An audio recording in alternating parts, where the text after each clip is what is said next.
University. My responsibility was project leader, or the senior project engineer.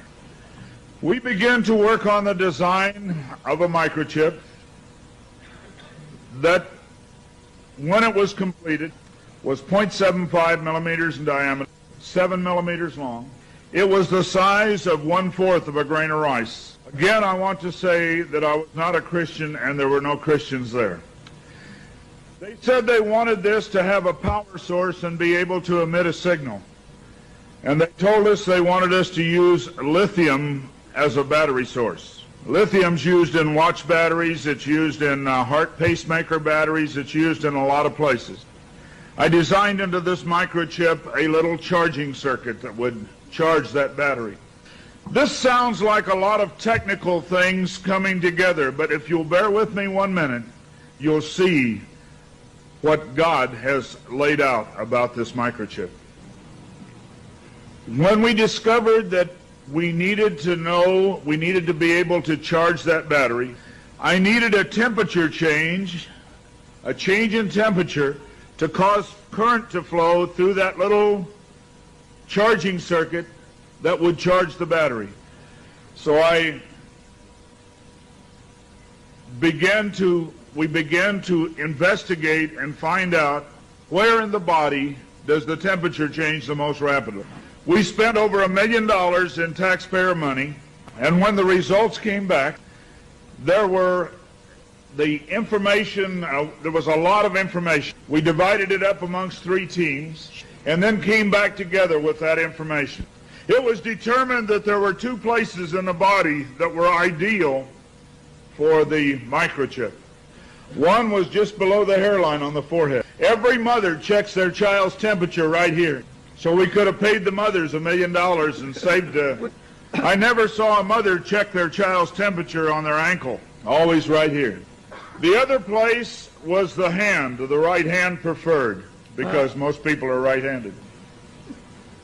This didn't bother me, and it didn't bother anybody else on the team.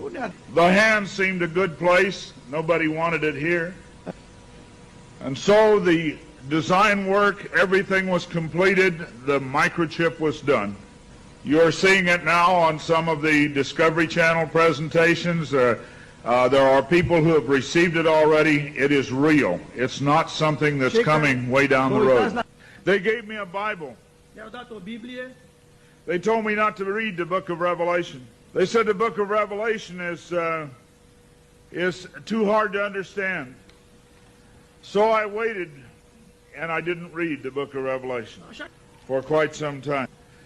Then one day I came to Revelation 13, verse 16. And he caused us all, both small and great, rich and poor, free and bond, to receive a mark in their right hand or in their forehead. I didn't like what I saw. I went back and looked up the word mark. I went to the Strong's Concordance, and I found that John had used 3 words for the word mark: charagma,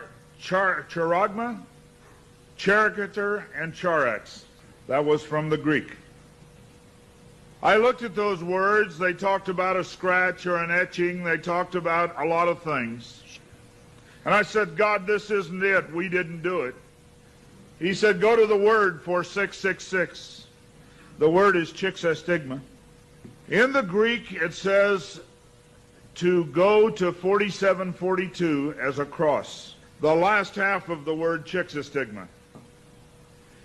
And when I looked at what it says stizo, i.e. to stick, to prick, a mark incised or punched into for recognition of ownership. I thought about the little injection tool. The end of it is called an incisor.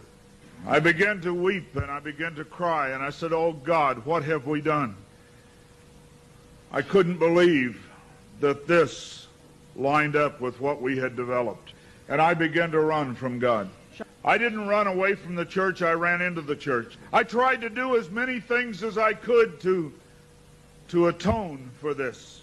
But I want to tell you something, as God is my witness here tonight, this got in the way.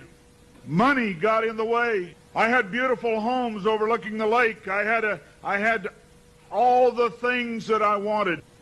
And I ran because of the money. My ability to go and get $250,000 in research money took me away from telling the message. I ran for many years. What I want to tell you is that this is real.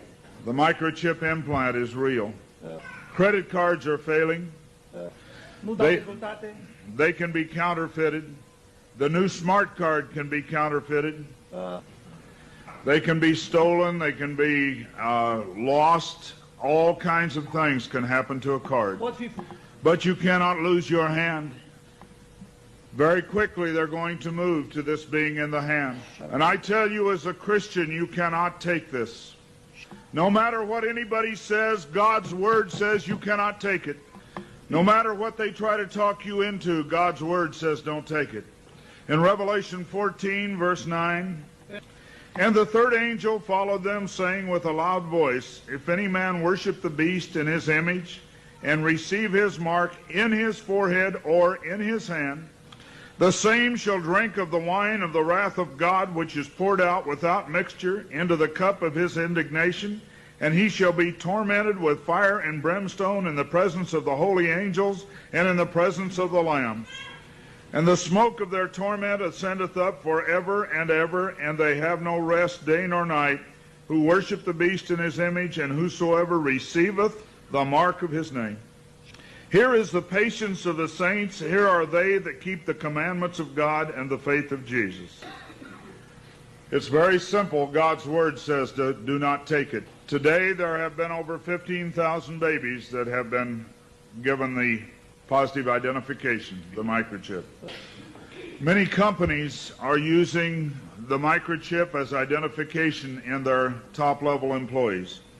The Immigration Naturalization Service has a better passport, the human hand. So many of these things are all around us.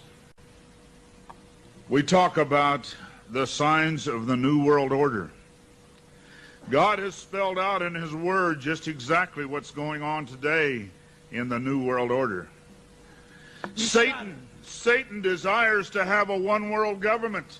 From the time he fell, he said, I want a one-world government. He wants to replace God. And so we see a government put together by men, a one-world government. The signs of the times are all around us.